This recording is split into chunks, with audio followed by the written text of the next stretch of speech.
Meerpet police station పరిధిలో ఘోర విషాదం చోటు చేసుకుంది. భార్యాభర్తలు గొడవల కారణంగా అటు భార్య సుష్మా 27 ఏళ్ల సుష్మా మనస్తాపంతో కూడా తను ఉరివేసుకొని తన 11 నెలల బాబుకు కూడా విషమిచ్చి ఇద్దరు కూడా నిన్న రాత్రి చనిపోయిన పరిస్థితి. అయితే దీనిపైన అనేక అనుమానాలు ఉన్నాయంటూ కూడా అటు సుష్మాకు సంబంధించినటువంటి రిలేటివ్స్ అయితే చెప్తున్నారు. అటు అదేవిధంగా ఇదంతా చూసినాడు అటు తల్లి, అదేవిధంగా కూతురు బిడ్డ ఎవరైతే ఇద్దరు చనిపోవడంతో కూడా తనకు సంబంధించిన సుష్మా వాళ్ళ తల్లి కూడా అటు విషం తాగి కూడా తను ఆత్మహత్య యత్నానికి అయితే ప్రయత్నించింది. ప్రస్తుతం మనకు సుష్మాకి సంబంధించినటువంటి రిలేటివ్స్ ఉన్నారు. అసలు ఏం జరిగింది ఏంటి అని వాళ్ళ మాటల్లో తెలుసుకుందాం. సార్ చెప్పండి, మీరు చనిపోయినటువంటి సుష్మాకి ఏమవుతారు, అసలు ఏం జరిగింది?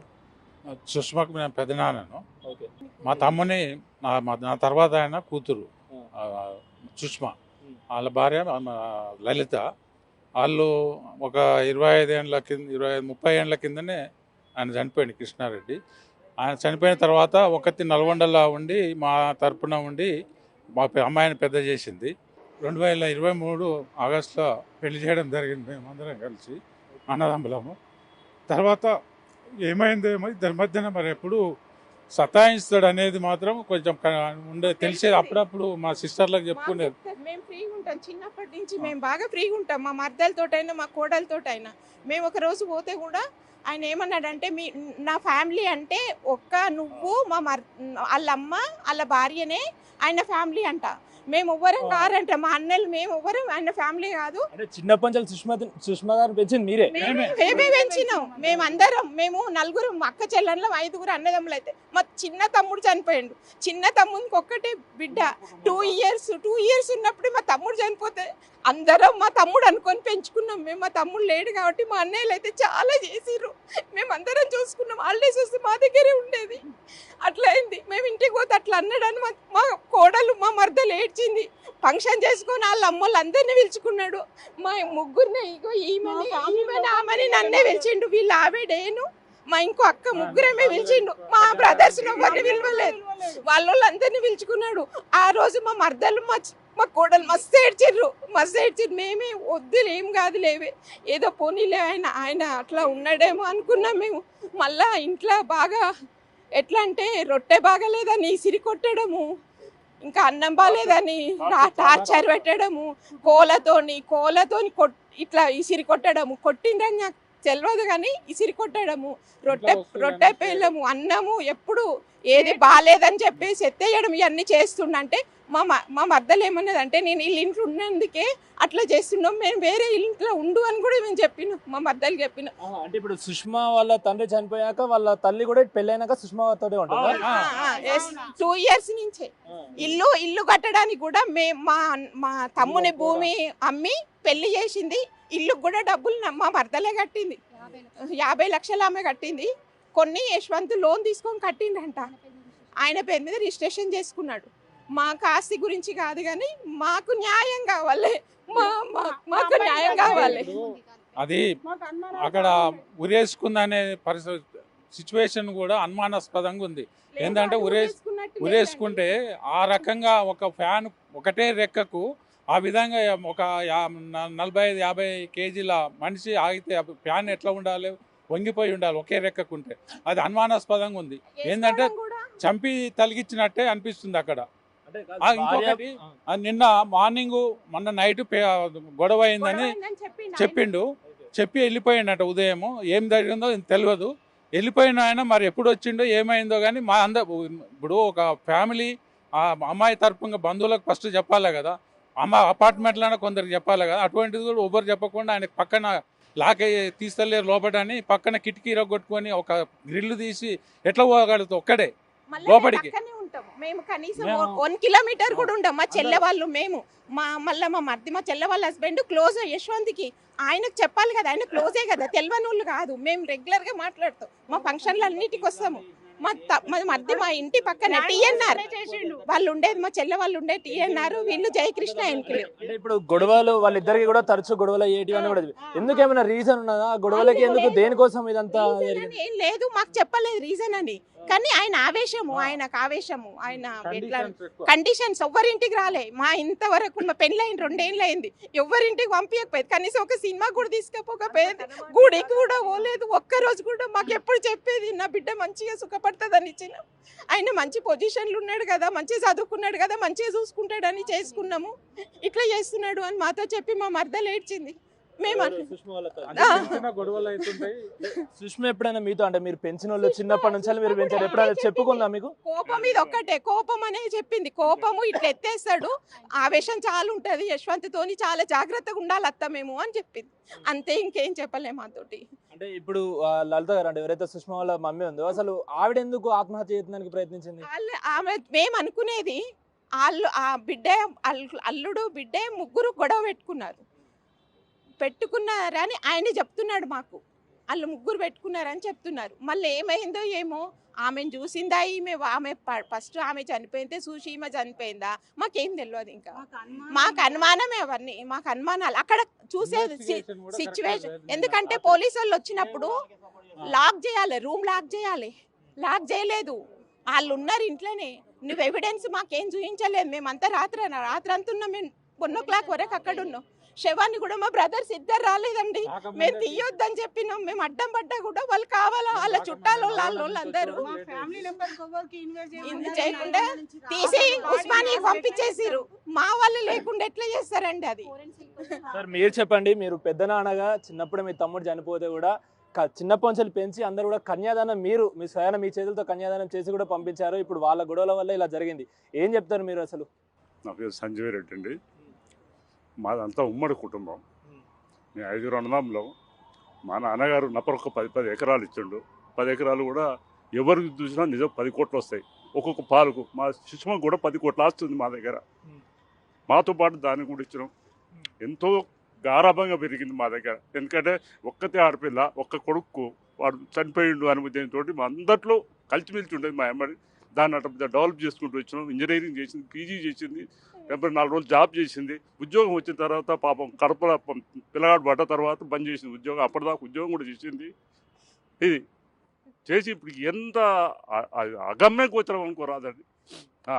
రాత్రి ఏం జరగదు. రాత్రి 8 గంటల 22 నిమిషాలకు నాకు వీడియో కాల్ పెట్టేసేసి నా బిడ్డ ఫోటో, ఇది హ్యాంగింగ్ ఫోటో, కింద బాబుది మా భర్త రాత్రి 8 గంటల 22 నిమిషాలకు డైరెక్ట్ వీడియో కాల్ చేసేసి నాకు బైపాస్ అయింది, నాకు చాలా ఇది ఉన్నాయి, నాకు ఇన్నట్టు కింద పడిపోయింది.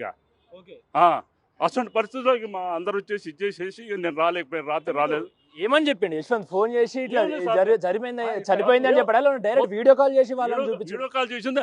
ఓ అని ముత్తుకుంటారు సార్. ముత్తుకొని ఏమంటారంటే, నన్ను ఉరి తీసినా ఇది లేదు మామ, నన్ను ఉరి తీసినా ఇది లేదు మామ, ఉరి తీసినా ఇది లేదని మాట్లాడిండు. ఇక నేను పెట్టేసి కింద పడిపోయింది. ఇక అంటే చెప్పిండా ఏమైనా గొడవలైనాయి మాకు? సార్ నాకు ఏమి చెప్పలేదు. నేను ఫోన్ చేశాను. వాళ్ళ ఫాదర్ నాకు 8:26కు ఫోన్ చేశాడు. ఫోన్ చేసి ఏడుస్తుంది, యశ్వంత్ ఏడుస్తుండే అని చెప్పాడు వాళ్ళ ఫాదర్. ఫోన్ చేసి చెప్తే నేను సుష్మ అంటే వాళ్ళ బాబు, చిన్న బాబు ఎప్పుడైనా హెల్త్ ఖరాబ్ అయితే హాస్పిటల్ తీసుకుపోతే ఏడుస్తారు కదా, యశ్వంత్ ఏడుస్తుండే అని చనిపోయారు అనేది ఆయన చెప్పలేదు. నాకు ప్రతాప్ రెడ్డి వాళ్ళు చెప్పలేదు. నేను మా బిడ్డకు, మా సుష్మకు ఫోన్ చేశాను, నో రిప్లై. మా మరదలకు ఫోన్ చేశాను, నో రిప్లై. అయిన తర్వాత యశ్వంత్కి చేద్దామని యశ్వంత్కి చేశాను. చేస్తే ఆయన ఏడ్చుకుంటా ఇట్లా అయ్యింది, ఇట్లా ముగ్గురు అయ్యింది, ఇట్లా హ్యాంగింగ్ చేసుకుంది సుష్మ అని, బాబు చనిపోయాడు అని చెప్పిండు. చెప్పేసి ఆయన ఏమో అర్థం కావట్లేదు, ఫోన్లో పెట్టేసిన తర్వాత ఇక మళ్ళీ ఫోన్లు వేరే వాళ్ళకి చేస్తే అందరు అప్పటికే చేరుకున్నారు. కొందరు లలిత గారిని హాస్పిటల్ ఎవరు జాయిన్ చేశారు? లలిత మాకు తెలియకనే మేము పోయేసరికే లేదు, లలిత లేదు. మేము 9 వరకు పోయినా మాకు లేదు. ఆయన అన్ని ఏమేమో చేసేసిండు. అప్పటికే పోలీసు వాళ్ళందరూ వచ్చేసిరు. మేము పోయేసరికి పోలీసు వాళ్ళు వచ్చి 8:30కు మాకు ఫోన్ చేసిండండి. నల్గొండకు అన్నయ్యకి ఫోన్ చేసిండు. ఎప్పుడు జరిగిందో తెలియదు. గట్టిగా అయిపోయింది శవం మొత్తం. పిల్లగాడు మొత్తం గట్టిగా అయిపోయారు. బ్లడ్ వేరకపోయింది చేతులల్లా మొత్తం. ఇట్లా బెడ్ మీద బ్లడ్ ఉంది. ఇప్పుడు లలిత గారు కూడా ఏదో తాగి చనిపోయారు అంటూ కూడా బయట పుకార్లు నడుతున్నాయి. అసలు ఏంటి, ఏం తాగి చనిపోయారు? ఆయన చెప్తున్నాడు ఏంటిదంటే నెయిల్ రిమూవర్ ఉంటది కదా, అది తాగి చనిపోయిండు అని చెప్తుంది. చనిపోయి బీర్లా కలుపుకొని తాగింది ఆమె చెప్తుండు. ఆమె బీర్ తాగదు, ఆమె కూల్ డ్రింకే తాగదు. పోలీసు వాళ్ళు కూడా అట్లనే చెప్తున్నారు. మరి హాస్పిటల్లో తెలవాలి కదండి, ఆమె అది తాగిందంటే ఇక్కడ తెలవాలి, ఆమె తాగలే రిమూవర్ అంటున్నారు. యశ్వంత్ కి అలవాటు ఉందా తాగడం? ఉన్నది, ఫుల్ తాగుతాడు, సిగరెట్ తాగుతాడు, మందు తాగుతాడు, అన్ని తాగుతాడు. ఏదన్నా దాగని నా పిల్లల్ని ఎందుకు అట్లా చేసిండు, మా పిల్లల్ని ఎందుకు చేసిండు? మేము ఎంతో మంచిగా పెంచుకున్నాము మా పిల్లల్ని. వెళ్ళిపోతున్నాయి మా అమ్మాయి మా దగ్గర మాకు వస్తది. మేము ఎంత పెంచుకున్నాము, ఎంత అందంగా ఉన్నాము. అవసరం కూడా లేదు. తాతగారు ఇచ్చిన ఆస్తి మస్తు ఉంది దానికి. ఇప్పుడు లలిత గారి హెల్త్ కండిషన్ ఇప్పుడు ఎలా ఉంది? ఏం చెప్తాలే డాక్టర్లు. క్రిటికల్ గానే ఉంది. ఎప్పుడు అనేది ఏం చెప్పలేము అంటారు డాక్టర్స్. స్పృహలో ఉందా? లేదు. లేదు లేదు మాట్లాడేటట్టు లేదు. మొత్తం వెంటిలేటర్ మీద ఉంది. మొత్తం ఐబీపీ ఉంది. ఐబీపీ లేదు, ఇది పల్స్ హార్ట్ పల్స్ అయి ఉంది బాగా. వాళ్ళు ఎనీ టైం కూడా హార్ట్కు ఎఫెక్ట్ కావచ్చు అని డాక్టర్స్ చెప్తున్నారు. కిడ్నీస్ పోయినాయి, యూరిన్ పాస్ అయితే లేదు. ఇప్పుడు భర్త యశ్వంత్ రెడ్డి ఎక్కడున్నాడు? ఏంటి అసలు? ఆయన ఎక్కడ ఉన్నాడో మాకు అవపడలే.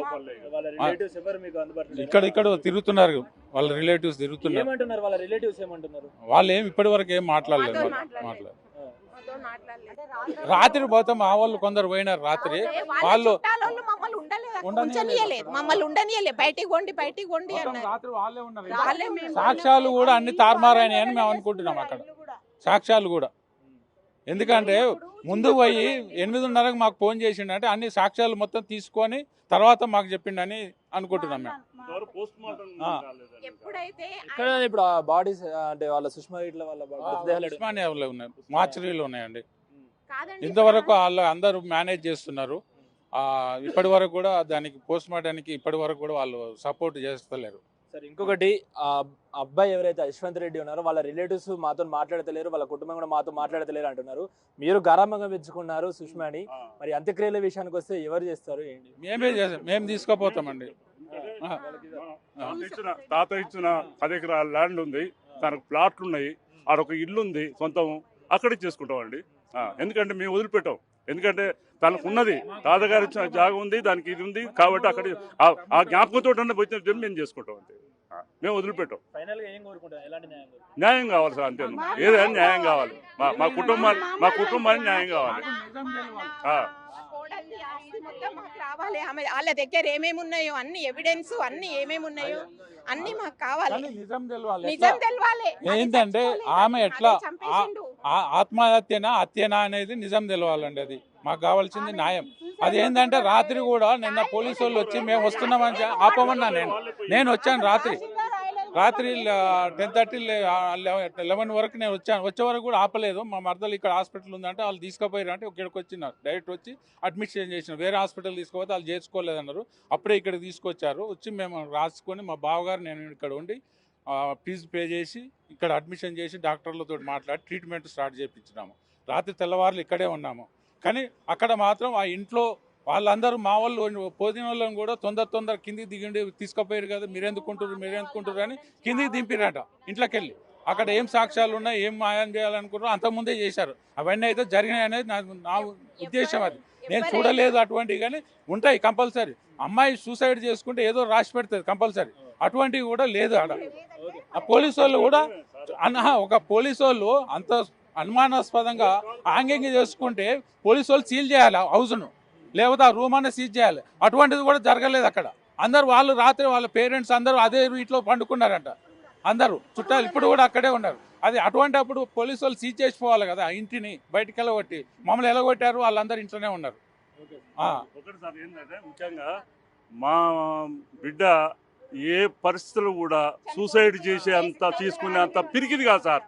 చాలా ధైర్యవంతులు, ఎంతమందిని ఎదిరిస్తుంది అంత ధైర్యం ఉండే సార్. నేను ఎట్లా సూసైడ్ చేసుకుంటే ఎట్లా నమ్ముతాం మేము?